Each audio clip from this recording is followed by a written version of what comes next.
నిజంగా అమరావతిలో చంద్రబాబు నాయుడు గారి సర్కార్ తప్పుల మీద తప్పులు చేసుకుంటూ వెళ్తూ ఉన్నట్లుంది.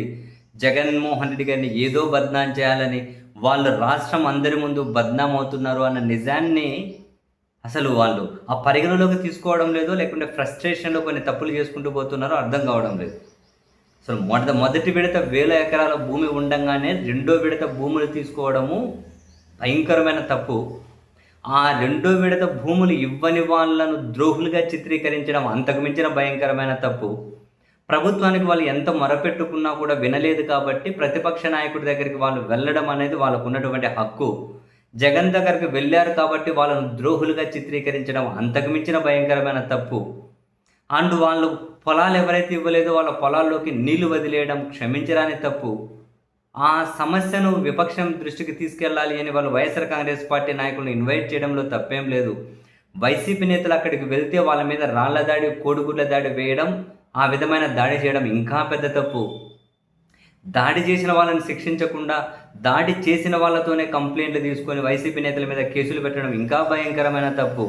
అక్కడితో ఆగకుండా ఇప్పుడు మళ్ళీ అమరావతిలో టీడీపీ సానుభూతి పరులతోట రాస్తారోకలని, ధర్నాలని, జగన్ను తిట్టించుకుంటూ, జగన్కి వ్యతిరేకంగా జగన్ ఫోటోను ఇంక మనం చెప్పలేములేండి, ఇట్లా ఏంటి కాళ్ళలోనే తీసుకొని కొట్టించుకుంటూ ఈ విధమైనటువంటి ఇది ఇంకా పెద్ద తప్పు.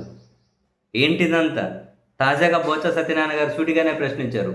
అమరావతిని అభివృద్ధి చేయమంటే మేమేమి అడ్డుకోవడం లేదు, అభివృద్ధి ముసుగులో దోపిడీ చేస్తామంటే అడ్డుకుంటున్నాం.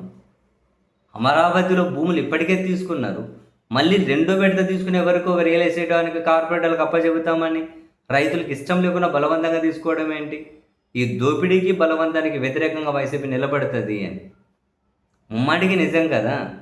జగన్కి వ్యతిరేకంగా మళ్ళీ అక్కడ రాస్తారోకలంట, రకరకాల దిష్టి బొమ్మలు తగలబెట్టడం, జగన్ ద్రోహి అని అక్కడ ధర్నాలు చేయించడం. What does it mean?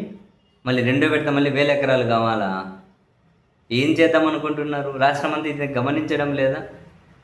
సరే, మొదట చంద్రబాబు నాయుడు గారికి మద్దతు ఇచ్చిన వాళ్ళు కూడా అమరావతిలో ఇప్పుడు రెండోసారి మళ్ళీ భూమి, దీని చుట్టూ ఇంత తతంగం జరుగుతూ ఉంటే తీవ్ర వ్యతిరేకత కనిపిస్తోంది. బహుశా వ్యతిరేకత నుంచి వచ్చిన ఫ్రస్ట్రేషన్ల నుంచి చంద్రబాబు నాయుడు గారు ఏమైనా ఈ విధంగా డైవర్షన్ కోసం జగన్ ఏదో విలన్గా చిత్రీకరించి కాలం గడుపుదాం అనుకుంటున్నారేమో నాకు నిజంగా అర్థం కావట్లేదు. ఒకటైతే ఫ్యాక్టు, అక్కడ కూడా వీళ్ళకి వస్తున్న వ్యతిరేకత, జగన్కి వస్తున్న పాజిటివ్, పాలక వర్గంలో అయితే ఫ్రస్ట్రేషన్ నింపుతూ ఉంది. ఆ ఫ్రస్ట్రేషన్లో వీళ్ళు తప్పుల మీద తప్పులు చేస్తూ ఉన్నారని చాలా స్పష్టంగా కనిపిస్తుంది.